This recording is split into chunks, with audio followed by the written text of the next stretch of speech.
ತುಂಬ ಇನ್ಸ್ಟಿಟ್ಯೂಟ್ಗಳಾದಾಗ ಕೆಲವು ಸಲ ಕನ್ಫ್ಯೂಷನ್ ಆಗೋ ಸಾಧ್ಯತೆ ಇರುತ್ತೆ ಅಲ್ವಾ, ಕಾಮನ್ ಮ್ಯಾನ್ಗೆ. ಅವನು ಅಥವಾ ಆಕೆ ಏನು ಅನ್ಕೋಬೋದಂದರೆ ಯಾವುದೋ ಒಂದು ನಮಗೆ ಕಲಿಸಿ ಅದನ್ನು ನಾವು ಇಂಪ್ಲಿಮೆಂಟ್ ಮಾಡ್ತೀವಿ ಅಂತಂದರೆ ಅದು ನಮಗೆ life long in the sense ಮುಂದಿನ ಒಂದು 2-3 ವರ್ಷನೋ 4 ವರ್ಷನೋ ನಾವು ಅದನ್ನು ಮಾಡ್ಕೊಂಡು ಹೋಗ್ಬೋದು ಅನ್ನೋ ಥರ ಇದ್ದರೆ, ಅನ್ನೋ ಥರ ಅವ್ರ ಮನಸ್ಸಲ್ಲಿದ್ದರೆ ಅದ್ರಿಗೆ ಏನು ಹೇಳಕ್ಕೆ ಇಷ್ಟಪಡ್ತೀವಿ? ತುಂಬ ಪ್ರಾಫಿಟಬಲ್ ಆಗಿರೋ ಸ್ಟ್ರಾಟಜೀಸ್ನ ನಾವೆಲ್ಲರಿಗೂ ಹೇಳ್ಕೊಡ್ತೀವಿ. ಸೊ ಇವಾಗ ನಾವು ಅಸ್ತ್ರ ಸ್ಟ್ರಾಟಜಿ, ಕುಬೇರ ಹಾಗೂ ರೇನ್ಬೋ ಸ್ಟ್ರಾಟಜಿ ಅಂತ ಕಂಡಿಡಿದು ಅದನ್ನು ನಮ್ಮ ಸ್ಟೂಡೆಂಟ್ಸಿಗೆ ಎಲ್ಲರಿಗೂ ಹೇಳ್ಕೊಡ್ತಾ ಇದ್ದೀವಿ. ಈ ಸ್ಟ್ರಾಟಜೀಸ್ ನಿಮಗೆ ಇಡೀ ಕರ್ನಾಟಕದಲ್ಲಿ ಯಾರೂ ಬೇರೆಯವ್ರು ಹೇಳ್ಕೊಡಲ್ಲ. ನಿಮಗೆ ಇದು ಮಾರ್ಕೆಟ್ ಮೇಲಾದರೂ ಹೋಗಲಿ, ಕೆಳಗಡೆನಾದರೂ ಬರಲಿ, ಯಾವುದೇ ರೀತಿ ನಿಮಗೆ ಅಲ್ಲಿ ಬ್ಲಾಕೇಜ್ ಇಲ್ಲ. ಮಾರ್ಕೆಟ್ ಯಾವುದೇ ಡೈರೆಕ್ಷನ್ ಪರ್ಫಾರ್ಮೆನ್ಸ್ ಕೊಟ್ಟರು ನಿಮಗೆ ಒಂದು ಒಳ್ಳೆ ಪ್ರಾಫಿಟ್ನ ಈ ಸ್ಟ್ರಾಟಜಿ ಕೊಡ್ತಾ ಇದೆ. ಸೊ ನಮ್ಮ ಬ್ರದರ್ ಹೇಳ್ದಂಗೆ ಪಾಸ್ಟ್ 7 ಮಂತ್ಸ್ನಲ್ಲಿ ನಿಮಗೆ ಆಲ್ಮೋಸ್ಟ್ 70% ರಿಟರ್ನ್ಸ್ನ ಈ ಸ್ಟ್ರಾಟಜಿ ತೋರಿಸಿದೆ. ಸೊ ಈ ಸ್ಟ್ರಾಟಜಿ ಒಂದರಲ್ಲೇ ನೀವು ಪರ್ಫೆಕ್ಟ್ ಆದರೆ ನಿಮ್ಮ ಟ್ರೇಡಿಂಗ್ ಜರ್ನಿನ ನೀವು ಒಂದು ಕನ್ಸಿಸ್ಟೆಂಟಾಗಿ ಕಂಟಿನ್ಯೂ ಮಾಡ್ತಾ ಹೋಗ್ಬೋದು. ಈಗ ಬೇರೆ ಎಲ್ಲೂ ಆಗದಿರುವಂಥ ಲಾಭ ಇದ್ರಲ್ಲಿ ಹೆಂಗೆ ಸಾಧ್ಯ? ಸೊ ಅದಂಗದೇ ಅದು ಟ್ರೇಡ್ ತೊಗೊಳುತ್ತೆ. ಆ ನಮ್ಮ ಕ್ರೈಟೀರಿಯಾ ಮ್ಯಾಚ್ ಆಗಿದ ತಕ್ಷಣ ಆಟೋಮ್ಯಾಟಿಕ್ಕಾಗಿ ಅದು ಟ್ರೇಡ್ ಪಂಚ್ ಮಾಡುತ್ತೆ. ಟ್ರೇಡ್ ನಿಮ್ಮ ಬ್ರೋಕರ್ ಆ್ಯಪ್ನಲ್ಲೇ ನೀವು ನೋಡ್ತಾ ಇರ್ಬೋದು.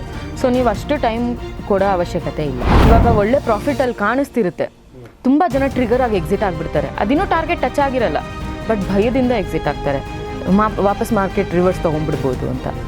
ಬಟ್ ಆಲ್ಗೋ ಹೆಂಗೆ ಅಂದರೆ ಅದು ಟಾರ್ಗೆಟ್ ಟಚ್ ಆದಾಗಲೇ ಅದು ಎಕ್ಸಿಟ್ ಆಗೋದು.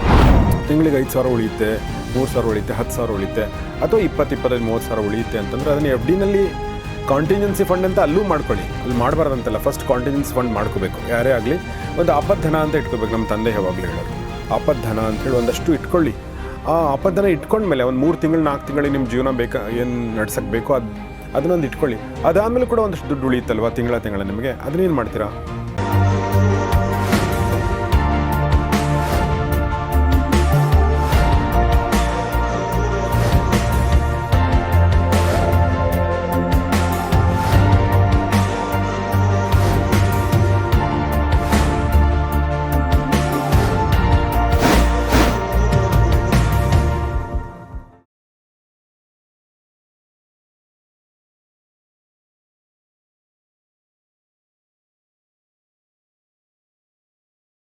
ಸ್ನೇಹಿತರೆ ನಮಸ್ಕಾರ. ಗೌರಿ ಶಕ್ಕಿ ಸ್ಟುಡಿಯೋದ ವಿಶೇಷ ಕಾರ್ಯಕ್ರಮ ಮಹಾಮನಿ ನಿಮಗೆಲ್ಲ ಆತ್ಮೀಯ ಸ್ವಾಗತ. ನಾನು ಗೌರಿ ಶಕ್ಕಿ. ಮಹಾಮನಿ ಕಾರ್ಯಕ್ರಮದಲ್ಲಿ ಇವತ್ತು ನಮ್ಮೊಂದಿಗಿದ್ದಾರೆ ಶುಭದಾ ಮಹೇಶ್ ಅವರು. ಶುಭದಾ ಅವರೇ, ನಿಮಗೆ ವೆಲ್ಕಮ್ ಟು ದ ಶೋ. ನಮಸ್ತೆ. Thank you. ಶುಭದಾ ಅವರು ಟ್ರೇಡರ್ಸ್ ಗುರುಕುಲ್ ಸೆಂಟರ್, ಈ ಒಂದು ಟ್ರೇಡರ್ಸ್ ಆ್ಯಂಡ್ ಟ್ರೈನಿಂಗ್ ಅಕಾಡೆಮಿಯ ಕೋಫೌಂಡರ್. ಇದಕ್ಕಿಂತ ಮುಂಚೆ ಇವರ ಬ್ರದರ್ ಸೂರಜ್ ಅವ್ರ ಜೊತೆ ಮಾತಾಡಿದ್ವಿ. ಈಗ ನಾನು ಶುಭದಾ ಅವ್ರ ಜೊತೆ ಮಾತಾಡ್ತಾ ಇದ್ದೇನೆ. ಇಬ್ಬರು ಸೇರಿಕೊಂಡು ಕಳೆದ 2.5 ವರ್ಷಗಳಿಂದ ಈ ಇನ್ಸ್ಟಿಟ್ಯೂಟ್ ನಡೆಸ್ತಾ ಇದ್ದಾರೆ. ಸಾವಿರಾರು ಜನರಿಗೆ ಆಫ್ಲೈನ್ ಮತ್ತು ಆನ್ಲೈನ್ ಟ್ರೈನಿಂಗ್ ಕೊಟ್ಟಿದ್ದಾರೆ, ಟ್ರೇಡಿಂಗ್ ಮಾಡಿಸಿದ್ದಾರೆ, ಮತ್ತು ಆಲ್ಗೋನ ತಮ್ಮದೇ ಒಂದು ಸಾಫ್ಟ್ವೇರ್ ಕ್ರಿಯೇಟ್ ಮಾಡಿದ್ದಾರೆ. ಅದನ್ನು ಪೇಟೆಂಟೆಡ್ ಕೂಡ ಮಾಡ್ಕೊಂಡಿದ್ದಾರೆ. ಅದೆಲ್ಲವೂ ಕೂಡ ನಾವು ಮಾತಾಡಿದ್ವಿ. ಆದರೆ ಇವತ್ತಿನ ಈ ಒಂದು ಎಪಿಸೋಡಲ್ಲಿ ನಾನು ನಿಮ್ಮ ಒಂದು ಜರ್ನಿ, ಈಗ ನೀವಿಬ್ಬರು ಕೂಡ ವಯಸ್ಸಲ್ಲಿ ತುಂಬ ಚಿಕ್ಕವರಿದ್ದೀರ, ನೀವು ನಿಮ್ಮ ಬ್ರದರ್ ಇಬ್ಬರು ಕೂಡ, ಮತ್ತು ಕಾಮರ್ಸ್ ಬ್ಯಾಕ್ಗ್ರೌಂಡು ಕೂಡ ಇಲ್ಲ ನನಗೆ ಗೊತ್ತಿರೋ ಹಾಗೆ. ಆರ್ಕಿಟೆಕ್ಚರ್ ಓದಿರೋದು, ನಿಮ್ಮ ಬ್ರದರ್ ಓದಿರೋದು ಇಂಜಿನಿಯರಿಂಗ್, ಕಂಪ್ಯೂಟರ್ ಸೈನ್ಸ್. ಸೊ ಆದರೂ ಕೂಡ ಈ ಒಂದು ಲೈನಿಗೆ ಬಂದದ್ದು ಕಾರಣ ಏನು, ಹೇಗಿತ್ತು ಈ ಜರ್ನಿ, ಯಾಕೆ ಶುರು ಮಾಡಿದ್ರಿ ಬೇಸಿಕಲಿ? ಸರ್, ಬೇಸಿಕಾಗಿ ನಾವು ಬಿಸ್ನೆಸ್ ಬ್ಯಾಕ್ಗ್ರೌಂಡಿಂದನೇ ಬರೋದು. ನಮ್ಮ ಫಾದರ್ ಕೂಡ ಬಿಸ್ನೆಸ್ಸೇ ಮಾಡ್ತಾ ಇರೋದು. ಸೊ ನಾವು ಹುಟ್ಟಿದಾಗ್ಲಿಂದ ಅದೇ ನೋಡ್ಕೊಂಡು ಬಂದಿರೋದು. ಸೊ ಅದರಿಂದ ನಮಗೆ ಮುಂಚೆಯಿಂದನೂ ಬಿಸ್ನೆಸ್ ಮಾಡಬೇಕು ಅಂತ ತುಂಬ ಆಸಕ್ತಿ ಇತ್ತು. ಅದರಿಂದ ನಾವು ಹೊಸದಾಗಿ ಯಾವುದಾದ್ರೂ ಫೀಲ್ಡ್ ಟ್ರೈ ಮಾಡೋಣ ಅಂತ, ಸ್ಟಾಕ್ ಮಾರ್ಕೆಟ್ ನಮಗೆ ತುಂಬ ಇಂಟ್ರೆಸ್ಟ್ ಇತ್ತು. ಸ್ಟಾಕ್ ಮಾರ್ಕೆಟ್ನಲ್ಲಿ ಫಸ್ಟ್ ನಮ್ಮ ಬ್ರದರ್ ಎಂಟ್ರಿ ತೊಗೊಂಡಿದ್ದು. ಅವರು ಸ್ಟಾಕ್ ಮಾರ್ಕೆಟ್ ಜರ್ನಿ ಸ್ಟಾರ್ಟ್ ಆದಮೇಲೆ ಅವ್ರ ರಿಸಲ್ಟ್ಸ್ನ ನಾನು ನೋಡಿ ನನಗೂ ತುಂಬ ಇಂಟ್ರೆಸ್ಟ್ ಬಂದು ನಾನು ಕಲ್ತ್ಕೊಂಡೆ. ಓಕೆ. ಬಟ್ ಟ್ರೈನಿಂಗ್ ಅಕಾಡೆಮಿ ಮಾಡಬೇಕಂತ ಶುರು ಮಾಡಿದ್ದು ಅನಿಸಿದ್ದು ಯಾಕೆ? ಇಬ್ಬರೂ ಕೂಡ ತುಂಬ ಪ್ರಾಫಿಟಬಲ್ ಜರ್ನಿ ಕನ್ಸಿಸ್ಟೆಂಟಾಗಿ ಮಾಡ್ತಾ ಇದ್ವಿ. ಸೊ ನಮ್ಮ ಥರ ಯಂಗ್ಸ್ಟರ್ಸ್ನ ಒಂದು ಗ್ರೂಪ್ ಥರ ಮಾಡಿ ಇನ್ನೂ ಬೂಸ್ಟ್ ಮಾಡಿದ್ರೆ, ಇವಾಗ ಇಂಡಿಯಾನಲ್ಲಿ ನಮ್ಮ ಪಾಪ್ಯುಲೇಷನ್ ಕಂಪೇರ್ ಮಾಡಿದ್ರೆ ತುಂಬ ಕಡಿಮೆ ಜನ ಟ್ರೇಡಿಂಗ್ ಮಾಡೋದು. ಯಂಗ್ಸ್ಟರ್ಸ್ ನೀವು ಬೇರೆ ಗ್ಲೋಬಲ್ ಬೇರೆ ಕಂಟ್ರೀಸ್ನಲ್ಲಿ ನೋಡಿದ್ರೆ, ಎಸ್ಪೆಷಲಿ US ಅಥವಾ ಬೇರೆ ಕಂಟ್ರೀಸ್ನಲ್ಲಿ ನಿಮಗೆ ತುಂಬ ಯಂಗ್ಸ್ಟರ್ಸ್ ಸರ್ಟೆನ್ ಅವ್ರ ಸ್ಯಾಲರಿನೇ ಸ್ಟಾಕ್ ಮಾರ್ಕೆಟ್ನಲ್ಲಿ ಇನ್ವೆಸ್ಟ್ ಮಾಡ್ತಾ ಇದ್ದಾರೆ.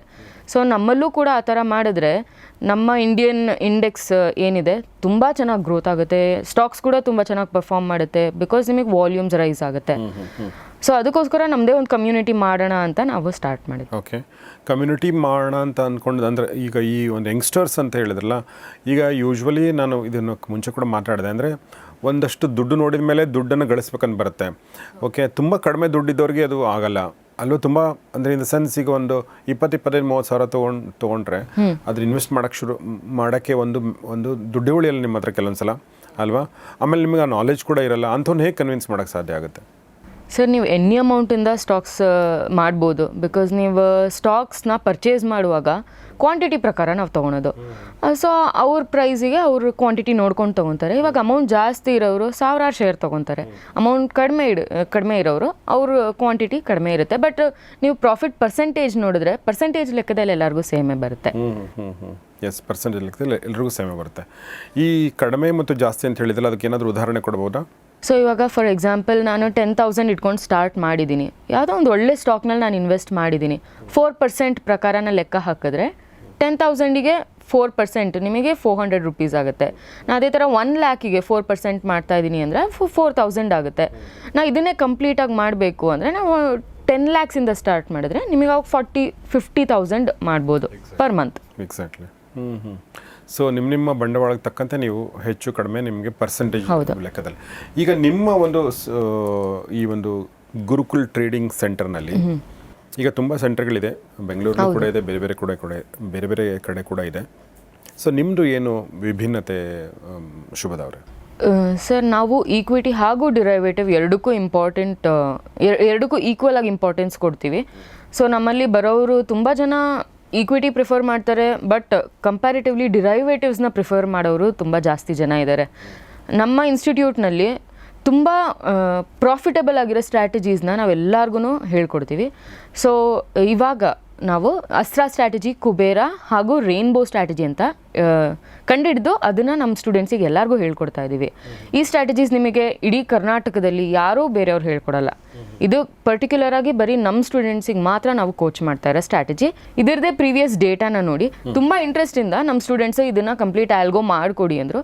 ಸೊ ಅದರ ಪ್ರಕಾರ ನಾವು ಕಂಪ್ಲೀಟ್ ಆಲ್ಗೋ ಮಾಡಿದ್ದೀವಿ. ಬಿಕಾಸ್ ತುಂಬ ಜನ ಇದನ್ನು ಪಾರ್ಟ್ ಟೈಮ್ ಆಗಿ ಮಾಡ್ತಾ ಇದ್ದಾರೆ, ಫುಲ್ ಟೈಮ್ ಕೊಡೋಕ್ಕಾಗಲ್ಲ. ಇದು some of them are intraday strategies. So ಅವರು ಇಡೀ ದಿನ ಕಂಪ್ಯೂಟರ್ ಮುಂದೆ ಕೂರೋಕ್ಕಾಗಲ್ಲ, ಅದಕ್ಕೋಸ್ಕರ ನಾವು ಆಲ್ಗೋ ಕೂಡ ಮಾಡಿದ್ದೀವಿ.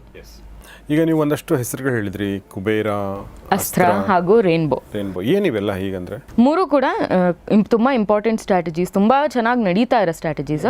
ಅಸ್ತ್ರ ಹಾಗೂ ರೇನ್ಬೋ ನೀವು ನೋಡಿದ್ರೆ ಇದು ಇಂಟ್ರಾಡೇ ಆಪ್ಷನ್ ಸೆಲ್ಲಿಂಗ್ ಸ್ಟ್ರಾಟಜೀಸ್. ಅಸ್ತ್ರ ಬಂದು ನಾವು ಇಂಡಿಯನ್ ಇಂಡೆಕ್ಸ್ ಬ್ಯಾಂಕ್ ನಿಫ್ಟಿನಲ್ಲಿ ಟ್ರೇಡ್ ಮಾಡ್ತೀವಿ. ರೇನ್ಬೋ ಬಂದು ನಾವು ಯಾವುದಕ್ಕಾದರೂ ಟ್ರೇಡ್ ಮಾಡ್ಬೋದು, ಬಟ್ ನಾವು ಪರ್ಟಿಕ್ಯುಲರ್ ಆಗಿ ನಿಫ್ಟಿಗೆ ಟ್ರೇಡ್ ಮಾಡ್ತೀವಿ. ಎರಡೂ ಇಂಡಿಯಾನಲ್ಲಿ ಮೇಜರ್ ಇಂಡಿಸಸ್. ಅದೇ ಥರ ಕುಬೇರ ಬಂದು ಪೊಸಿಷನಲ್ ಸ್ಟ್ರಾಟಜಿ. ಪೊಸಿಷನಲ್ ಅಂದರೆ ನಾವು ಹೋಲ್ಡ್ ಮಾಡೋ ಅಂತ, ಕಂಟಿನ್ಯೂಸ್ ಆಗಿ ಹೋಲ್ಡ್ ಮಾಡೋ ಅಂಥ ಸ್ಟ್ರಾಟಜಿ, ಇಂಟ್ರಾಡೇ ಆಗಿ ಬರಲ್ಲ. ಸೊ ಕುಬೇರ ನಿಮಗೆ ಒಂದು ಸ್ಟಾಕ್ನ ಬೈ ಮಾಡ್ದಂಗೆ, ಯಾಕೆಂದರೆ ನಾವು ಬ್ಯಾಂಕ್ ನಿಫ್ಟಿನಲ್ಲಿ ಕಂಟಿನ್ಯೂಸ್ ಆಗಿ ಬೈ ಮಾಡಿ ಆ ಸ್ಟ್ರಾಟಜಿನ ಬಿಲ್ಡ್ ಮಾಡ್ತೀವಿ. ಸೊ ಇನ್ ಕೇಸ್ ಅದು ನಾವು ಒಂದೇ ಶಾರ್ಟ್ನಲ್ಲಿ ಅದನ್ನು ಬೈ ಮಾಡ್ತಿಲ್ಲ. ಇವಾಗ ನೀವು ಸ್ಟಾಕ್ನ ಹೆಂಗೆ ಒಂದೇ ಶಾರ್ಟ್ನಲ್ಲಿ ಫುಲ್ ಅಮೌಂಟ್ ಹಾಕಲ್ಲ, ಅದೇ ಥರ ಕುಬೇರ ಕೂಡ ನಾವು ಸ್ಪಾಟ್ ಬೈ ಸ್ಪಾಟ್ ಅದು ಹೆಂಗೆ ಮೂವ್ಮೆಂಟ್ ಆಗುತ್ತೆ ಅದ್ರ ಪ್ರಕಾರ ನಾವು ಇನ್ವೆಸ್ಟ್ ಮಾಡ್ತಾ ಹೋಗ್ತೀವಿ. ಎಲ್ಲೂ ನಮ್ಮ ಅಮೌಂಟ್ ಬ್ಲಾಕ್ ಆಗಲ್ಲ. ಸೊ ನಿಮ್ಮ ಹತ್ರ ಎಷ್ಟು ಅಮೌಂಟ್ ಇದೆ ಅಷ್ಟು ನಿಮಗೆ ಸೇಫ್ಟಿ ಬಂದಂಗೆ. ಅಷ್ಟು ಸಲ ಅದನ್ನು ಆವ್ರೇಜ್ ಮಾಡಿ ಒಂದೇ ಸಲ ಬ್ಯಾಂಕ್ ನಿಫ್ಟಿ ಎದ್ದಾಗ ನಿಮಗೆ ಎಲ್ಲ ನಿಮ್ಮ ಇನ್ವೆಸ್ಟ್ಮೆಂಟ್ ಪ್ರಕಾರ ನಿಮಗೆ ಪ್ರಾಫಿಟ್ ಇಮಿಡಿಯೇಟಾಗಿ ಕೊಡುತ್ತೆ. ಈ ಅಲ್ಗೋ ಯಾರು ಯೂಸ್ ಮಾಡ್ತಾರೆ ಅವರೆಲ್ಲರಿಗೂ ಕೂಡ ಇದು ಬಿಲ್ಟ್ ಇನ್ ಪಾರ್ಟ್ನರ್ ಥರ ಇದೆಲ್ಲ ಸಿಗುತ್ತಾ? ಹೌದು, ಮೂರು ಸಿಗುತ್ತೆ. ಸೊ ನಾವು ಶುಭದಾ ಅವ್ರ ಜೊತೆ ಮಾತಾಡ್ತಾ ಇದ್ವಿ. ಈಗ ಅವರು ಸ್ಟ್ರಾಟಜಿಗಳ ಹೆಸರು ಹೇಳ್ತಾ ಇದ್ರು, ಕುಬೇರ, ಅಸ್ತ್ರ, ಮತ್ತು ಇನ್ನೊಂದು ಹೇಳಿದ್ರಿ ರೇನ್ಬೋ ಅಂತ ಹೇಳಿ. ಈಗ ಸ್ಟ್ರಾಟಜಿಗಳು ಹೆಸರುಗಳು ತುಂಬ ಚೆನ್ನಾಗಿವೆ ಬೈ ದ ವೇ. ಬಟ್ ತುಂಬ ಸ್ಟ್ರಾಟಜಿಗಳಾದಾಗ, ತುಂಬ ಇನ್ಸ್ಟಿಟ್ಯೂಟ್ಗಳಾದಾಗ ಕೆಲವೊಂದ್ಸಲ ಕನ್ಫ್ಯೂಷನ್ ಆಗೋ ಸಾಧ್ಯತೆ ಇರುತ್ತೆ ಅಲ್ವಾ, ಕಾಮನ್ ಮ್ಯಾನ್ಗೆ. ಸೊ ಹಿಂಗಾಗಿ ಅವನು ಅಥವಾ ಆಕೆ ಏನು ಅನ್ಕೋಬೋದು ಅಂದರೆ, ಯಾವುದೋ ಒಂದು ನಮಗೆ ಕಲಿಸಿ ಅದನ್ನು ನಾವು ಇಂಪ್ಲಿಮೆಂಟ್ ಮಾಡ್ತೀವಿ ಅಂತಂದರೆ ಅದು ನಮಗೆ life long in the sense ಮುಂದಿನ ಒಂದು 2-3 ವರ್ಷನೋ 4 ವರ್ಷನೋ ನಾವು ಅದನ್ನು ಮಾಡ್ಕೊಂಡು ಹೋಗ್ಬೋದು ಅನ್ನೋ ಥರ ಅವ್ರ ಮನಸ್ಸಲ್ಲಿದ್ದರೆ ಅದ್ರಿಗೆ ಏನು ಹೇಳೋಕ್ಕೆ ಇಷ್ಟಪಡ್ತೀರಿ? ಸರ್, ನಮ್ಮಲ್ಲಿ ಮೇನ್ ಸ್ಟ್ರಾಟಜಿ ಬಂದು ಅಸ್ತ್ರ ಸ್ಟ್ರಾಟಜಿ. ಇದು ನಮ್ಮ ವೆಪನ್ ಅಂತಲೂ ಕೂಡ ಹೇಳ್ಬೋದು. ನಿಮಗೆ ಇದು ಮಾರ್ಕೆಟ್ ಮೇಲಾದರೂ ಹೋಗಲಿ ಕೆಳಗಡೆನಾದರೂ ಬರಲಿ, ಯಾವುದೇ ರೀತಿ ನಿಮಗೆ ಅಲ್ಲಿ ಬ್ಲಾಕೇಜ್ ಇಲ್ಲ. ಮಾರ್ಕೆಟ್ ಯಾವುದೇ ಡೈರೆಕ್ಷನ್ ಪರ್ಫಾರ್ಮೆನ್ಸ್ ಕೊಟ್ಟರು ನಿಮಗೆ ಒಂದು ಒಳ್ಳೆ ಪ್ರಾಫಿಟ್ನ ಈ ಸ್ಟ್ರಾಟಜಿ ಕೊಡ್ತಾ ಇದೆ. ಸೊ ನಮ್ಮ ಬ್ರದರ್ ಹೇಳ್ದಂಗೆ ಪಾಸ್ಟ್ 7 ಮಂತ್ಸ್ನಲ್ಲಿ ನಿಮಗೆ ಆಲ್ಮೋಸ್ಟ್ 70% ರಿಟರ್ನ್ಸ್ನ ಈ ಸ್ಟ್ರಾಟಜಿ ತೋರಿಸಿದೆ. ಸೊ ಈ ಸ್ಟ್ರಾಟಜಿ ಒಂದರಲ್ಲೇ ನೀವು ಪರ್ಫೆಕ್ಟ್ ಆದರೆ ನಿಮ್ಮ ಟ್ರೇಡಿಂಗ್ ಜರ್ನಿನ ನೀವು ಒಂದು ಕನ್ಸಿಸ್ಟೆಂಟಾಗಿ ಕಂಟಿನ್ಯೂ ಮಾಡ್ತಾ ಹೋಗ್ಬೋದು. ಓಕೆ, ಏನು ವಿಶೇಷತೆ ಇದ್ರದ್ದು? ಈಗ ಬೇರೆ ಎಲ್ಲೂ ಆಗದಿರುವಂಥ ಲಾಭ ಇದ್ರಲ್ಲಿ ಹೆಂಗೆ ಸಾಧ್ಯ? ಯಾಕೆ ಅಂದರೆ ಇದರಲ್ಲಿ ನಿಮಗೆ ಇವಾಗ ನೀವು ಯಾವುದೇ ಮಾರ್ಕೆಟ್ ನೋಡಿದ್ರು ಒಂದ್ಸಲಿ ಮಾರ್ಕೆಟ್ ಕ್ಲೋಸ್ ಆಗಿ ಓಪನ್ ಆಗ್ತಿದೆ ಅಂದರೆ ನಿಮಗೆ ಗ್ಯಾಪ್ ಅಪ್ ಅಥವಾ ಗ್ಯಾಪ್ ಡೌನ್ ಅಂತ ಆಗುತ್ತೆ. ಸೊ ಇವಾಗ ನಮಗೆ US ನಲ್ಲಿ ಇವಾಗ ರೀಸೆಂಟಾಗಿ ನಾವು ಟ್ಯಾರಿಫ್ಸ್ ಆ್ಯಡ್ ಮಾಡಿದ್ರು. ಆ ಟೈಮ್ನಲ್ಲಿ ಏನಾಯಿತು, ನೆಕ್ಸ್ಟ್ ಡೇ ನಮಗೆ ತುಂಬ ಹೆವಿ ಇಂಪ್ಯಾಕ್ಟ್ ಆಯಿತು, ಮಾರ್ಕೆಟ್ ಹ್ಯೂಜ್ ಗ್ಯಾಪ್ ಡೌನಲ್ಲಿ ಓಪನ್ ಆಯಿತು. ಸೊ ಆ ಮೂಮೆಂಟಲ್ಲಿ ಏನಾಗುತ್ತೆ, ಹಿಂದಿನ ದಿನ ನಾವು ತೊಗೊಂಡಿರೋ ಪೊಸಿಷನ್ ಗೊತ್ತಿಲ್ಲದಲೆ ನಾವು ಇನ್ ಕೇಸ್ ಕ್ಯಾರಿ ಫಾರ್ವರ್ಡ್ ಮಾಡಿದ್ವಿ ಅಂದರೆ ನೆಕ್ಸ್ಟ್ ಡೇ ನಮಗೆ ಲಾಸ್ ತುಂಬ ಜಾಸ್ತಿ ತೋರಿಸುತ್ತೆ. ಈ ಸ್ಟ್ರಾಟಜಿ ಬಂದು ಇಂಟ್ರಾಡೇ ಸ್ಟ್ರಾಟಜಿ. ಸೊ ನಮಗೆ ಗ್ಯಾಪ್ ಅಪ್ ಅಥವಾ ಗ್ಯಾಪ್ ಡೌನ್ ನಮಗೆ ಕ್ಯಾಲ್ಕುಲೇಟ್ ಆಗ್ತಿಲ್ಲ. ಮಾರ್ಕೆಟ್ ಓಪನ್ ರನ್ನಿಂಗ್ ಇರುವಾಗಲೇ ನಾನು ಟ್ರೇಡ್ ಪ್ಲೇಸ್ ಮಾಡ್ತೀನಿ, ಡೈರೆಕ್ಷನ್ ನೋಡ್ಕೊಂಡು ನಾನು ಟ್ರೇಡ್ ಪ್ಲೇಸ್ ಮಾಡ್ತೀನಿ. ಮಾರ್ಕೆಟ್ ಓಪನ್ ಆಗಿದ ತಕ್ಷಣ ನಾನು ಡೈರೆಕ್ಷನ್ ಅನಾಲಿಸಿಸ್ ಮಾಡ್ತಿಲ್ಲ, around half an hour analysis ಮಾಡಿ ಅದರ ಪ್ರಕಾರ ನಾನು ಟ್ರೇಡ್ ತೊಗೊತಾ ಇದ್ದೀನಿ. ಸೊ ಇದರಲ್ಲಿ ನಾವು ಸ್ಟ್ರಿಕ್ಟ್ ಟಾರ್ಗೆಟ್ ಎಲ್ಲ ಕೂಡ ಸ್ಟಾಪ್ ಲಾಸ್ ಎಲ್ಲ ಕೂಡ ಮೇಂಟೈನ್ ಮಾಡ್ತೀವಿ. ಅದನ್ನು ನಮ್ಮ ಸ್ಟೂಡೆಂಟ್ಸಿಗೆ ನಾವು ಕೋಚ್ ಮಾಡ್ತೀವಿ. ಅದೇ ಪ್ರಕಾರ ಅವ್ರು ಮಾಡ್ಕೊಂಡು ಹೋದರೆ ಒಂದು ಒಳ್ಳೆ ಪ್ರಾಫಿಟ್ನ ಅವ್ರು ಎಕ್ಸ್ಪೆಕ್ಟ್ ಮಾಡ್ಬೋದು. ಬಟ್ ನನಗೆ ಇದು ನೀವು ಹೇಳ್ತಿರ್ಬೇಕಾದ್ರೆ ಇದು ಬೇಸಿಕಲಿ ಡಿರೈವೇಟಿವ್ ಅಲ್ವಾ? ಹೌದು, ಡಿರೈವೇಟಿವ್ ಜೊತೆಗೆ ಇದು ಇಂಟ್ರಾಡೇ ಟ್ರೇಡಿಂಗ್. ಹೌದು, ಇಂಟ್ರಾಡೇ. ಸೊ ಇದೆಲ್ಲ ನೋಡ್ತಾ ಇದ್ರೆ ನನಗನ್ಸೋದೇನೆಂದ್ರೆ ನಾವು ಕಂಪ್ಯೂಟರ್ ಎದುರುಗಡೆ ಕೂತ್ಕೋಬೇಕು ಅನ್ನೋ ಥರ ಒಂದು ಫೀಲಿಂಗ್ ಬರ್ತಾ ಇದೆ. ಹೌದು, ಕರೆಕ್ಟಾ? ಹೌದು. ಅಸ್ತ್ರ ಬಂದು ನಿಮಗೆ ಎಂಟೈರ್ ಡೇ ನೀವು ನೋಡಬೇಕಾಗುತ್ತೆ. ಬಿಕಾಸ್ ಅದು ಎಂಟ್ರಿ ಪಾಯಿಂಟ್ ಯಾವಾಗ ಬೇಕಾದರೂ ಕೊಡ್ಬೋದು. 9:45 ಕೊಡ್ಬೋದು, 10:30 ಕೊಡ್ಬೋದು, 1:30 ಕೊಡ್ಬೋದು. ಅದಕ್ಕೋಸ್ಕರ ಯಾರು ಫುಲ್ ಟೈಮ್ ಮಾರ್ಕೆಟಿಗೆ ಡೆಡಿಕೇಟ್ ಮಾಡೋಕ್ಕಾಗಲ್ಲ ಅವರಿಗೋಸ್ಕರ ನಾವು ಆಲ್ಗೋ ಕೂಡ ತಂದಿದ್ದೀವಿ. ಆಲ್ಗೋ ಅಂದರೆ ಅದು ಆಟೋಮೇಷನ್ ಸಾಫ್ಟ್ವೇರ್. ಸೊ ಅದಂಗದೇ ಅದು ಟ್ರೇಡ್ ತೊಗೊಳುತ್ತೆ. ಆ ನಮ್ಮ ಕ್ರೈಟೀರಿಯಾ ಮ್ಯಾಚ್ ಆಗಿದ ತಕ್ಷಣ ಆಟೋಮ್ಯಾಟಿಕ್ಕಾಗಿ ಅದು ಟ್ರೇಡ್ ಪಂಚ್ ಮಾಡುತ್ತೆ. ಟ್ರೇಡ್ ನಿಮ್ಮ ಬ್ರೋಕರ್ ಆ್ಯಪ್ನಲ್ಲೇ ನೀವು ನೋಡ್ತಾ ಇರ್ಬೋದು. ಸೊ ನೀವು ಅಷ್ಟು ಟೈಮ್ ಕೊಡೋ ಅವಶ್ಯಕತೆ ಇಲ್ಲ. ಎಸ್. ಸೊ ಬಟ್ ಯಾವ ಆ್ಯಪ್ಗಳ ಮೂಲಕ ಮಾಡ್ಬೋದು ಇದನ್ನೆಲ್ಲ? ಸರ್, ನಾವು ಕರೆಂಟ್ಲಿ ಆಲಿಸ್ ಬ್ಲೂ ಹಾಗೂ ಬಜಾಜ್ ಎರಡರ ಜೊತೆನೂ ಟೈಅಪ್ ಮಾಡಿದ್ದೀವಿ. ಬಜಾಜ್ ಅಂದರೆ ನಿಮಗೆ ಬಜಾಜ್ ಫೈನಾನ್ಸ್ ಅವ್ರದ್ದೇ ಬ್ರೋಕರಿಂಗ್ ಬರುತ್ತೆ, ಹಾಗೂ ಆಲಿಸ್ ಬ್ಲೂನು ತುಂಬ ಚೆನ್ನಾಗಿರೋ ಒಂದು ಒಳ್ಳೆ ಬ್ರೋಕರ್, ರೆಪ್ಯೂಟೆಡ್ ಬ್ರೋಕರ್. ಸೊ ಎರಡಕ್ಕೂ ನಾವು ಟೈಅಪ್ ಆಗಿದ್ದೀವಿ. ನೀವು ಎರಡರಲ್ಲೂ ಯಾವುದಾದ್ರೂ ಒಂದು ಅಕೌಂಟ್ ನೀವು ಓಪನ್ ಮಾಡಿ ನೀವು ಟ್ರೇಡ್ ಮಾಡ್ಬೋದು. ಬಟ್ ಈ ಒಂದು ಅಸ್ತ್ರ ಸ್ಟ್ರಾಟಜಿನ ಡಿವೈಸ್ ಮಾಡೋದು, ಅದು ಡಿಸೈನ್ ಮಾಡಿರೋ ಹಿಂದೆ ಒಂದಷ್ಟು ನಿಮ್ಮದೇನೋ ಕೆಲಸ ನೀವು ಮಾಡಿರ್ತೀರ ಅಂತ ಅನ್ಕೋತೀನಿ. ಯಾಕೆಂದರೆ ನನ್ನ ಪ್ರಶ್ನೆ ಏನಂದರೆ, ಇದನ್ನು ನೀವು ಪ್ರಾಫಿಟೇಬಲ್ ಅಂತ ನೀವು ಹೇಳಬೇಕಾದ್ರೆ ಅದ್ರ ಪರ್ಸೆಂಟೇಜ್ ಆಫ್ ರಿಟರ್ನ್ಸ್ ಇರುತ್ತಲ್ಲ, ಅದು ಜಾಸ್ತಿನೇ ಇರಬೇಕಾಗುತ್ತೆ. ಇನ್ ದ ಸೆನ್ಸ್ ಅವ್ರಿಗೆ ಲಾಭ ಆಗಬೇಕು ಬೇಸಿಕಲಿ. ಬಟ್ ಅದನ್ನು how do you make sure that ಅದು ಹೇಗೆ ಸಾಧ್ಯ ಆಗುತ್ತೆ? ಸರ್, ನಾವು ಬೇರೆಯವ್ರಿಗೆ ಹೇಳ್ಕೊಡೋಕ್ಕಿಂತ ಮುಂಚೆ ನಾವು ತುಂಬ ವರ್ಷ ಅದನ್ನು ಬ್ಯಾಕ್ ಟೆಸ್ಟ್ ಮಾಡಿದ್ದೀವಿ. ಸೊ ಆ ಬ್ಯಾಕ್ ಟೆಸ್ಟೆಡ್ ಡೇಟಾ ನಿಮಗೆ ಕನ್ಸಿಸ್ಟೆಂಟಾಗಿ ಕೊಡ್ತಾ ಇದೆ. ಇವಾಗ ಯಾರೇ ಮಾರ್ಕೆಟಿಗೆ ಬಂದ್ರೂ ಇಮ್ಮಿಡಿಯೇಟ್ ಪ್ರಾಫಿಟ್ ಅಂತ ಅವ್ರು ಹೇಳ್ತಿಲ್ಲ. ಒಂದು ಕನ್ಸಿಸ್ಟೆಂಟಾಗಿ ನನಗೆ ಸಹಾಯ ಬರಬೇಕು, ನನಗೊಂದು ಸೆಕೆಂಡ್ರಿ ಸೋರ್ಸ್ ಆಫ್ ಇನ್ಕಮ್ ಬರಬೇಕು ಅಂತ ಅವರು ಮಾರ್ಕೆಟಿಗೆ ಬರ್ತಾ ಇರೋದು. ಸೊ ಅದನ್ನು ನಾವು ಕೊಡ್ತಾ ಇದ್ದೀವಿ. ಈ ಅಸ್ತ್ರ ಸ್ಟ್ರಾಟಜಿ ನೀವು 365 ಡೇಸು ರನ್ ಮಾಡ್ಬೋದು. ಸೊ ಇದರಲ್ಲಿ ನಾವು ಆಲ್ಗೋ ಏನಕ್ಕೆ ಮಾಡಿದ್ದೀವಿ ಅಂದರೆ, ನೀವು ಮ್ಯಾನ್ಯುಯಲ್ ಆಗಿ ನಾವು ಯಾರಿಗೆ ಸ್ಟ್ರಾಟಜಿ ಹೇಳ್ಕೊಟ್ರು ಸೈಕಾಲಜಿ ಅನ್ನೋದು ಒಂದು ನಿಮಗೆ ಎಫೆಕ್ಟ್ ಬಂದೇ ಬರುತ್ತೆ. ಸೊ ಈ ಎಫೆಕ್ಟ್ ಅಂದರೆ ನಿಮಗೆ ಇವಾಗ ಒಳ್ಳೆ ಪ್ರಾಫಿಟಲ್ಲಿ ಕಾಣಿಸ್ತಿರುತ್ತೆ, ತುಂಬ ಜನ ಟ್ರಿಗರ್ ಆಗಿ ಎಕ್ಸಿಟ್ ಆಗಿಬಿಡ್ತಾರೆ. ಅದಿನ್ನೂ ಟಾರ್ಗೆಟ್ ಟಚ್ ಆಗಿರಲ್ಲ, ಬಟ್ ಭಯದಿಂದ ಎಕ್ಸಿಟ್ ಆಗ್ತಾರೆ, ವಾಪಸ್ ಮಾರ್ಕೆಟ್ ರಿವರ್ಸ್ ತೊಗೊಂಡ್ಬಿಡ್ಬೋದು ಅಂತ. ಬಟ್ ಆಲ್ಗೋ ಹೆಂಗೆ ಅಂದರೆ, ಅದು ಟಾರ್ಗೆಟ್ ಟಚ್ ಆದಾಗಲೇ ಅದು ಎಕ್ಸಿಟ್ ಆಗೋದು. ಅದೇ ಥರ ನೀವು ಸ್ಟಾಪ್ ಲಾಸ್ನೂ ನೋಡ್ಬೋದು. ಮಾರ್ಕೆಟ್ ಒಂಚೂರು ನಿಮಗೆ ಹೆದರಿಸಿದ್ರು ತುಂಬ ಜನ ಹೆದರ್ಕೊಂಡ್ಬಿಡ್ತಾರೆ, ಟ್ರೇಡ್ನ ಎಕ್ಸಿಕ್ಯೂಟ್ ಮಾಡಿ ಇಮ್ಮಿಡಿಯೇಟಾಗಿ ಎಕ್ಸಿಟ್ ಆಗಿ ಹೋಗ್ತಾರೆ. ಬಟ್ ಅದು ಇನ್ನೂ ನಿಮಗೆ ಟಾರ್ಗೆಟು ಟಚ್ ಆಗಿರಲ್ಲ, ಸ್ಟಾಪ್ ಲಾಸು ಹೊಡೆದಿರಲ್ಲ. ಬಟ್ ಆಲ್ಗೋ ಇರೋದ್ರಿಂದ ನಿಮಗೆ ಮಧ್ಯದಲ್ಲಿ ನಿಮ್ಮ ಸೈಕಾಲಜಿ ಬರ್ತಾ ಇಲ್ಲ, ಒಂದು ಅಡ್ಡಿ ಆಗ್ತಿಲ್ಲ. ಅದು ಆಟೋಮ್ಯಾಟಿಕ್ಕಾಗಿ ಅದಂಗದೇ ಟ್ರೇಡ್ ತೊಗೊಳುತ್ತೆ. ಟಾರ್ಗೆಟ್ ಆದರೂ ಟಚ್ ಆಗಲಿ, ಸ್ಟಾಪ್ ಲಾಸ್ ಆದರೂ ಹೊಡೀಲಿ, ಅದು ಎಕ್ಸಿಕ್ಯೂಟ್ ಆಗುತ್ತೆ. ಸೊ ಇದನ್ನು ನಾವು ಸ್ಟಡಿ ಮಾಡಿರುವಾಗ ಕನ್ಸಿಸ್ಟೆಂಟಾಗಿ ಒಂದು 3 to 4% on on average per month ಇದು ಈ ಸ್ಟ್ರಾಟಜಿ ಕೊಡ್ತಾ ಇದೆ. ಸೊ ಅದಕ್ಕೆ ನಾವು ತುಂಬ ಇಷ್ಟಪಟ್ಟು ಈ ಸ್ಟ್ರಾಟಜಿನ ಮಾಡಿದ್ದೀವಿ. ಇದನ್ನು ನಾವು ಅದೇ ಉತ್ಸಾಹದಿಂದ ನಮ್ಮ ಸ್ಟೂಡೆಂಟ್ಸಿಗೆ ಕೂಡ ಹೇಳ್ಕೊಡ್ತಾ ಇದ್ದೀವಿ. ಇದ್ರದ್ದು ಫೀಡ್ಬ್ಯಾಕ್ ಕೂಡ ತುಂಬ ಚೆನ್ನಾಗಿ ಬಂದಿದೆ. ನಮ್ಮ ಸ್ಟೂಡೆಂಟ್ಸ್ ಬೇರೆಯವ್ರಿಗೂ ಕೂಡ ರೆಕಮೆಂಡ್ ಮಾಡಿ ಅವರು ಆಲ್ಗೋ ರನ್ ಮಾಡ್ತಾ ಇದ್ದಾರೆ. ಓಕೆ, ನನಗೆ 2 ಪ್ರಶ್ನೆಗಳು ಬಂತು. ಒಂದು, ನೀವು ಈಗ ಸ್ಟಾಕ್ ಮೇಲೆ ಹೋಗ್ತಾ ಇದೆ ಅಂತ ಅಂದ್ಕೊಳ್ಳಿ, ಸ್ವಲ್ಪ ಲಾಭ ಆಯಿತು, ಜನ ಎಕ್ಸಿಟ್ ಆಗ್ತಾರೆ, ಬಟ್ ಅದು ಟಾರ್ಗೆಟ್ ರೀಚ್ ಆಗಿಲ್ಲ ಅಂತ ಹೇಳಿದರೆ, ಓಕೆ, ಅದು ಒಂದು ಸ್ವಲ್ಪ ಸೇಫ್ ನೀವು ಹೇಳ್ತಾ ಇರೋದು. ಈಗ ಓಕೆ, ನಂಗೆ 5% ಬಂದು 6% ಬಂದರೆ ಓಕೆ. ಸೊ ಹೀಗಾಗಿ ಅಲ್ಗೋ ಮೇಲೆ ಡಿಪೆಂಡ್ ಆಗ್ತೀನಿ ನಾನು. ಓಕೆ, ಇಲ್ಲಿ ಲಾಭ ಇದೆ, but I will wait because target reach ಆಗಿಲ್ಲ ಅಂತ ಅಲ್ಗೋ ಹೇಳ್ತಾ ಇದೆ ಅಲ್ವಾ? ಅದು ಒಂದಂತಕ್ಕೆ ಓಕೆ. ಬಟ್ ನನಗೆ ಲಾಸ್ ಆಗುವಾಗ ಓಕೆ, ಅದು ಟಾರ್ಗೆಟ್ ರೀಚ್ ಆಗಿಲ್ಲ ಅಂತಂದರೆ ಹೇಗೆ ಅದು? ಅಂದರೆ ನನ್ನ ಲಾಸನ್ನು ಮಿನಿಮೈಸ್ ಮಾಡುತ್ತಾ ಅದು, ಅಥವಾ ಲಾಸ್ ಆಗಲ್ದಂಗೆ ನೋಡ್ಕೊಳ್ಳುತ್ತಾ? ಇಲ್ಲ, ನಾವು ಯಾವುದೇ ಸ್ಟ್ರಾಟಜಿ ಕನ್ಸಿಸ್ಟೆಂಟಾಗಿ ಮಾಡ್ತೀರಾ ಅಂದ್ರೂ ಸರ್ಟನ್ ಡಿಸಿಪ್ಲಿನ್ ಮೇಂಟೈನ್ ಮಾಡಬೇಕು. ಟಾರ್ಗೆಟ್ ಬಂದರೂ ಅಷ್ಟೇ, ಸ್ಟಾಪ್ ಲಾಸ್ ಬಂದರೂ ಅಷ್ಟೇ. ನಿಮಗೆ ಭಯ ಆಗಿ ಮುಂಚೆ ಎಕ್ಸಿಟ್ ಆಗ್ತಿದ್ದೀರಾ ಅಂದರೆ ಇನ್ ಕೇಸ್ ಮಾರ್ಕೆಟ್ ರಿವರ್ಸ್ ಆಗಿ ನಿಮಗೆ ಟಾರ್ಗೆಟ್ ಕೂಡ ಕೊಡ್ಬೋದಿತ್ತು. ಆ ಮೂಮೆಂಟಲ್ಲಿ ನೀವು ಲಾಸ್ ಬುಕ್ ಮಾಡಿರ್ತೀರ. ಮಾರ್ಕೆಟ್ ತುಂಬ ಫ್ಲಕ್ಚುಯೇಟ್ ಆಗುತ್ತೆ. ಸೊ ಇವಾಗ ನಾವು ಎಷ್ಟೊಂದು ಜನ ನೋಡಿದೀವಿ, ಅವ್ರು ಹೆದರ್ಕೊಂಡು ಎಕ್ಸಿಟ್ ಆಗಿರ್ತಾರೆ, ಬಟ್ ಇನ್ನೊಂದು 10 ನಿಮಿಷಕ್ಕೆ ಟಾರ್ಗೆಟ್ ಅಚೀವ್ ಆಗಿರುತ್ತೆ. ಅವ್ರಿಗೆ ಆ ಪೇಷನ್ಸ್ ಇರಲ್ಲ ಕಾಯಕ್ಕೆ. ಸೊ ಅದನ್ನು ತಡೆಯುತ್ತೆ. ಆಲ್ಗೋ ಇರೋದು ಅದನ್ನು ಬ್ಲಾಕ್ ಮಾಡುತ್ತೆ. ಹ್ಯೂಮನ್ ಇಂಟರಾಕ್ಷನ್ ಅಲ್ಲಿ ಬರ್ತಾ ಇಲ್ಲ. ಸೊ ಅದು ಕಂಪ್ಲೀಟ್ಲಿ ಆಟೋಮೇಟೆಡ್ ಇರೋದ್ರಿಂದ ನಿಮಗೆ ಸೈಕಾಲಜಿ ಎಫೆಕ್ಟ್ ತುಂಬ ಕಡಿಮೆ ಆಗುತ್ತೆ. ಸೊ ಅದು ನನಗೆ ಇದು ಇಟ್ಸ್ ವೆರಿ ಇಂಟ್ರೆಸ್ಟಿಂಗ್ ಅನ್ನಿಸ್ತು. ಯಾಕೆಂತಂದರೆ usually market is driven by emotion ಅಂತಲೇ ನಾವು ಯಾವಾಗಲೂ ಹೇಳ್ತೀವಿ. ಆಮೇಲೆ ಈಗ ನೋಡಿ, ಈಗ ಫಾರ್ ಎಕ್ಸಾಂಪಲ್ ಕೊರೋನಾ ಬಂತು, ಯಾಕೆ ಮಾರ್ಕೆಟ್ ಬಿತ್ತು ಅಂದರೆ ಕೊರೋನಾ ಬಂತು ಅನ್ನೋ ಕಾರಣಕ್ಕೆ ಬಿತ್ತು, ಬಿಟ್ಟರೆ ಕೊರೋನಾ ಏನು ಇಂಪ್ಯಾಕ್ಟ್ ಕ್ರಿಯೇಟ್ ಮಾಡಿರಲಿಲ್ಲ ಇನಿಷಿಯಲ್ ಡೇಸಲ್ಲಿ ಅಲ್ವಾ. ಸ್ಟಾಕ್ಸ್ ಮೇಲೆ ಅಷ್ಟು ಇಂಪ್ಯಾಕ್ಟ್ ಕ್ರಿಯೇಟ್ ಮಾಡಿರಲಿಲ್ಲ, ಬಟ್ ಜನಕ್ಕೆ ಆ ಫಿಯರಿಂದ ನಿಮಗೆ ಸೆಲ್ಲಿಂಗ್ ಪ್ರೆಷರ್ ಜಾಸ್ತಿ ಆಯಿತು ಮಾರ್ಕೆಟ್ನಲ್ಲಿ. ಇರೋ ಸ್ಟಾಕ್ಸ್ನೂ ಫಿಯರಿಂದ ಅವ್ರು ಎಕ್ಸಿಟ್ ಮಾಡಿದ್ರು.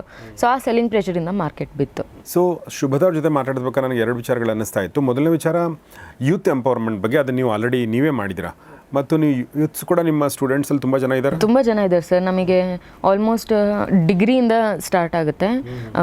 ಬಿಕಾಸ್ ಮೇಯ್ನಾಗಿ ನೀವು ಅಕೌಂಟ್ ಓಪನ್ ಮಾಡಬೇಕು ಅಂದರೆ ಪ್ಯಾನ್ ಕಾರ್ಡ್ ಬೇಕು. ಸೊ ಅದಕ್ಕೆ ಯೂಶ್ವಲಿ ಡಿಗ್ರಿ ಸ್ಟೂಡೆಂಟ್ಸ್ ನಮಗೆ ಡಿಗ್ರಿಯಿಂದ ನಿಮಗೆ ಸ್ಟಾರ್ಟ್ ಆಗುತ್ತೆ. ವರ್ಕಿಂಗ್ ಅವರು ಬರ್ತಾರೆ, ಏಜ್ ಆಗಿರೋರು ಕೂಡ ತುಂಬ ಜನ ಬರ್ತಾರೆ, ರಿಟೈರ್ಡ್ ಅವರು. ಸೊ ಅವ್ರಿಗೂ ಇವಾಗ ಮನೆಯಲ್ಲಿ ಕೂತು ಟಿ ವಿ ಅಥವಾ ಬರೀ ಇನ್ಸ್ಟಾಗ್ರಾಮ್ ನೋಡಿ ಬೋರ್ ಆಗಿರುತ್ತೆ, ಏನೋ ಒಂದು ಹೊಸದಾಗಿ ಕಲ್ತ್ಕೊಳ್ಳೋಣ ಅಂತ ಕೂಡ ಜಾಯ್ನ್ ಆಗ್ತಾರೆ. ನನಗೆ ನೀವು ಹೇಳಿದ್ದು ತುಂಬ ನನಗೆ ರಿಲೇಟ್ ಆಗುತ್ತೆ. ತುಂಬ ಜನ ಈ ರಿಟೈರ್ಮೆಂಟ್ ಆದಮೇಲೆ, ಅಂದರೆ ರಿಟೈರ್ಮೆಂಟ್ ಗೌರ್ಮೆಂಟು ಅಥವಾ ಯಾವುದೊಂದು ಕಂಪ್ನಿ ಮಾಡಿದೆ, ನೀವು ಯಾಕೆ ರಿಟೈರ್ಮೆಂಟ್ ಅನ್ಕೋತೀರಾ ಅಂತ ನನಗೆ ಅನ್ಸುತ್ತೆ ಅಲ್ವಾ. ಹೌದು, ಯು ಕ್ಯಾನ್ ಡೂ ಸಮಥಿಂಗ್. ನಿಮ್ಮ ಹತ್ರ ಎನರ್ಜಿ ಇದೆ, ನಿಮ್ಮ ಹತ್ರ ಶಕ್ತಿ ಇದೆ, ಆರೋಗ್ಯ ಇದೆ, ಟೈಮ್ ಇದೆ ಅಂದಮೇಲೆ ಮತ್ತೆ ಇನ್ನೊಂದು ಅವರಿಗೆ ಮೆಚ್ಯೂರಿಟಿ ಕೂಡ ಇರುತ್ತೆ. ಮೆಚ್ಯೂರಿಟಿ, ನಿಮ್ಮ ಅನುಭವ ಒಂದು ಅಲ್ವಾ. ಸೊ ಅದರ ಆಧಾರದ ಮೇಲೆ ನೀವು ಏನಾದರೂ ಒಂದು ಮಾಡೋಕ್ಕೆ ಸಾಧ್ಯ ಆಗೋದಲ್ವಾ. ನನಗೆ ಯಾವಾಗಲೂ ಅದನ್ನು ಅನ್ನಿಸ್ತಾ ಇರುತ್ತೆ. ಅಂಥವ್ರು ಕೂಡ ನೀವು ಬರ್ತಾ ಇರೋದು ತುಂಬ ಖುಷಿ ಆಯ್ತು ನನಗೆ. ಎರಡನೇದು ಯೂತ್ಸ್ ಕೂಡ ಬರ್ತಾ ಇದ್ದಾರೆ. ಮೂರನೇ ಪಾಯಿಂಟ್ ಏನಂತಂದರೆ ಈ ವುಮನ್ ಎಂಪವರ್ಮೆಂಟ್. ನೀವು ಕೂಡ ಈಗ ಬೀಯಿಂಗ್ ಅ ವುಮನ್, ನೀವು you empowered your self.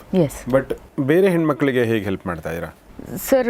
Stock market is a field. ನೀವು ಎಲ್ಲಿ ಬೇಕಾದರೂ ಎಲ್ಲಿಂದ ಬೇಕಾದರೂ ಟ್ರೇಡ್ ಮಾಡ್ಬೋದು. ಎನಿ ಅಮೌಂಟಿಂದ ನೀವು ಸ್ಟಾರ್ಟ್ ಮಾಡ್ಬೋದು. ನಾನಿವಾಗ 1 lakh ಅಥವಾ 10 lakhsೇ ಬೇಕು ಅಂತೇನಿಲ್ಲ, ನಾನು ಲಾರ್ಜ್ ಕ್ಯಾಪಿಟಲ್ ಮಾಡೇ ನಾನು ಟ್ರೇಡ್ ಮಾಡಬೇಕು ಅಂತೇನಿಲ್ಲ. ಅವರು ಎನಿ ಅಮೌಂಟಿಂದ ಸ್ಟಾರ್ಟ್ ಮಾಡ್ಬೋದು. ಸ್ಟಾಕ್ಸ್ನ ಇವತ್ತೇ ಪರ್ಚೇಸ್ ಮಾಡಿ 1 ಸ್ಟಾಕ್ ಆದರೂ ತೊಗೊಳ್ಳಿ, ಹಾಕಿ ತೆಗೆದು ಮಾಡಿದಾಗ ಅವ್ರಿಗೆ ಕಾನ್ಫಿಡೆನ್ಸ್ ಬರುತ್ತೆ.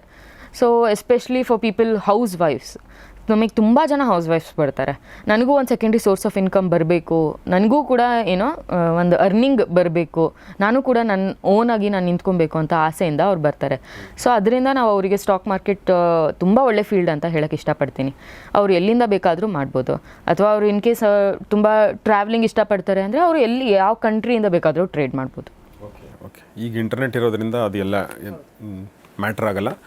ಸೊ ಹೆಣ್ಮಕ್ಳು ಆಸಕ್ತರು ದಯವಿಟ್ಟು ಸಂಪರ್ಕಿಸಿ ಅವ್ರನ್ನ, ಮತ್ತು ಹೋಗಿ ಒಂದು ಸಲ ಅವ್ರ ಜೊತೆ ಮಾತಾಡಿ.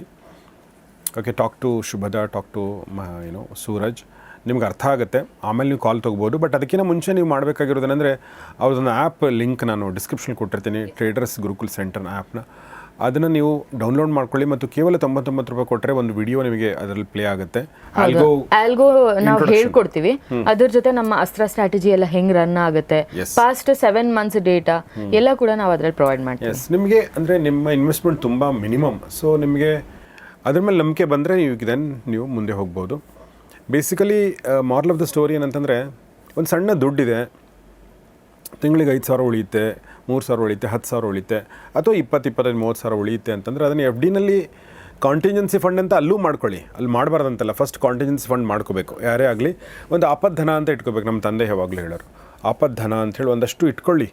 ಆ ಆಪದ್ಧನ ಇಟ್ಕೊಂಡ್ಮೇಲೆ ಒಂದು 3 ತಿಂಗಳು 4 ತಿಂಗಳಿಗೆ ನಿಮ್ಮ ಜೀವನ ಏನು ನಡ್ಸೋಕ್ಕೆ ಬೇಕೋ ಅದನ್ನೊಂದು ಇಟ್ಕೊಳ್ಳಿ. ಅದಾದಮೇಲೆ ಕೂಡ ಒಂದಷ್ಟು ದುಡ್ಡು ಉಳಿಯುತ್ತಲ್ವ ತಿಂಗಳ ನಿಮಗೆ. ಅದನ್ನೇನು ಮಾಡ್ತೀರಾ, ಇಲ್ಲಿ ಬನ್ನಿ ಮತ್ತು ಇನ್ವೆಸ್ಟಿಂಗ್ ಜರ್ನಿನ ಶುರು ಮಾಡಿ.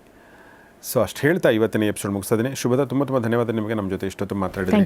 It was nice talking to you. So ತುಂಬ ಇಬ್ಬರು ಯಂಗ್ಸ್ಟರ್ಸ್ಗಳು ಸೇರಿ ಶುರು ಮಾಡಿರುವಂಥ ಇನ್ಸ್ಟಿಟ್ಯೂಟ್ ಇದು, ಟ್ರೇಡರ್ಸ್ ಗುರುಕುಲ್ ಸೆಂಟರ್, ಬೆಂಗಳೂರಿನ ಅತ್ತಿಗುಪ್ಪೆಯಲ್ಲಿದೆ. ಅವರ ಡೀಟೇಲ್ಸ್ ಎಲ್ಲವೂ ಕೂಡ ನಾನು ಡಿಸ್ಕ್ರಿಪ್ಷನಲ್ಲಿ ಕಮೆಂಟ್ ಬಾಕ್ಸಲ್ಲಿ ಹಾಕಿರ್ತೀನಿ. ಆಸಕ್ತರು ದಯವಿಟ್ಟು ಸಂಪರ್ಕಿಸಿ. ಆಸಕ್ತರು ಅನ್ನೋದಕ್ಕಿಂತ ಹೆಚ್ಚಾಗಿ ಅವಶ್ಯಕತೆ ಇದ್ದವರು ಆಸಕ್ತರು. ನಿಮ್ಮ ಆಸಕ್ತಿನೂ ಇಲ್ಲ, ಅವಶ್ಯಕತೆಯೂ ಇಲ್ಲ ಅಂತ ಅಂದ್ಕೊಳ್ಳಿ, ಬಟ್ ನಾಲೆಜ್ಗೋಸ್ಕರ ಹೋಗಿ ಅಲ್ವಾ, ತಿಳ್ಕೊಳ್ಳಿ ಫಸ್ಟು. ಆಮೇಲೆ ನೀವು you can take your decision. So ಅದರಲ್ಲಿ ಏನೂ ತಪ್ಪಿಲ್ಲ. ಯಾಕೆಂದರೆ ಈ ಟ್ರೇಡಿಂಗ್ ಜರ್ನಿ ಇದೆಯಲ್ಲ ಅಥವಾ ಇನ್ವೆಸ್ಟ್ಮೆಂಟ್ ಇದೆಯಲ್ಲ ಅದು ಎರಡು ರೀತಿಯಿಂದ ಲಾಭ. ಒಂದೇನೆಂದರೆ ನಿಮಗೊಂದು ಲಾಭ ಒಂದಾದರೆ ಅದು ದೇಶಕ್ಕೂ ಕೂಡ ಲಾಭ. ಆ ದೃಷ್ಟಿಯಿಂದ ನಾವು ಯಾವಾಗಲೂ ಇದ್ರ ಬಗ್ಗೆ ಮಾತಾಡ್ತಿರ್ತೀವಿ. ಇಷ್ಟು ಹೇಳ್ತಾ ಇವತ್ತಿನ ಎಪಿಸೋಡ್ ಮುಗಿಸ್ತಾ ಇದ್ದೀನಿ. ನೋಡ್ತಾರೆ ಗೌರಿಶಕ್ತಿ ಸ್ಟುಡಿಯೋ, ನೋಡ್ತಾರೆ ಒಳ್ಳೆ ವಿಡಿಯೋಗಳನ್ನ. ನಮಸ್ಕಾರ. ನಮ್ಮ ಕೋರ್ಸಸ್ ಬಂದು ಬೇಸಿಕ್ಕಿಂದ ಸ್ಟಾರ್ಟ್ ಆಗುತ್ತೆ. ಸೊ ಬೇಸಿಕ್ ಕೋರ್ಸ್ ಬಂದು ಲೆವೆಲ್ 1 ಕೋರ್ಸ್ ನಿಮಗೆ 20 ಡೇಸ್ ಕ್ಲಾಸ್ ಇರುತ್ತೆ. ಫ್ರೈಡೆಯಿಂದ ಸ್ಟಾರ್ಟ್ ಆಗುತ್ತೆ. ಫ್ರೈಡೆ ಸ್ಯಾಟರ್ಡೆ ಸಂಡೇ ಕ್ಲಾಸ್ ಇರುತ್ತೆ. ಮಂಡೇ ಟ್ಯೂಸ್ಡೇ ರಿವಿಷನ್ ಇರುತ್ತೆ. 15 ಡೇಸ್ ಪ್ರಾಕ್ಟಿಕಲ್ ಟ್ರೈನಿಂಗ್ ಇರುತ್ತೆ. ಸೊ ಈ ಕೋರ್ಸ್ನಲ್ಲಿ ನೀವು stock selection, IPO, fundamental technical analysis, chart patterns, future and options in ಡೀಟೇಲಾಗಿ ಕಲ್ತ್ಕೊತೀರಾ. ಅದ್ರ ಜೊತೆಗೆ ವೇರಿಯಸ್ ಸ್ಟ್ರಾಟಜೀಸ್ ಕೂಡ ನಾವು ಹೇಳ್ಕೊಡ್ತೀವಿ. ಸೊ ಈ ಕೋರ್ಸಿಗೆ ನಾವು ಜಸ್ಟ್ 4500 ಚಾರ್ಜ್ ಮಾಡ್ತಾ ಇದ್ದೀವಿ. ಲೆವೆಲ್ 2 ಅಂದರೆ ಇನ್ನು ಅಡ್ವಾನ್ಸ್ಡ್ ಕೋರ್ಸ್. ಇದರಲ್ಲಿ ನಿಮಗೆ advance strategies, theories, adjustments, chart patterns, no loss strategy, expiry day strategy with commodities, ಹಾಗೂ ಹೊಸದಾಗಿ ನಾವು ಕುಬೇರ ಕೂಡ ಇದರಲ್ಲಿ ಹೇಳ್ಕೊಡ್ತಾ ಇದ್ದೀವಿ. ಸೊ ಇದು 1 ಮಂತ್ ಕೋರ್ಸ್ ಇರುತ್ತೆ. ದಿನ ಬಿಟ್ಟು ದಿನ ಕ್ಲಾಸ್ ಇರುತ್ತೆ. ಕ್ರಿಪ್ಟೋ ಬಂದು ನಾವು ವರ್ಕ್ಶಾಪ್ಸ್ ಮಾಡ್ತೀವಿ. ಸೊ ನಿಮಗೆ ಫರ್ದರ್ ಡೀಟೇಲ್ಸ್ ಬೇಕು ಅಂದರೆ ನೀವು ಕೆಳಗಡೆ ಮೆನ್ಷನ್ ಮಾಡಿರೋ ನಂಬರಿಗೆ ಕಾಂಟ್ಯಾಕ್ಟ್ ಮಾಡ್ಬೋದು.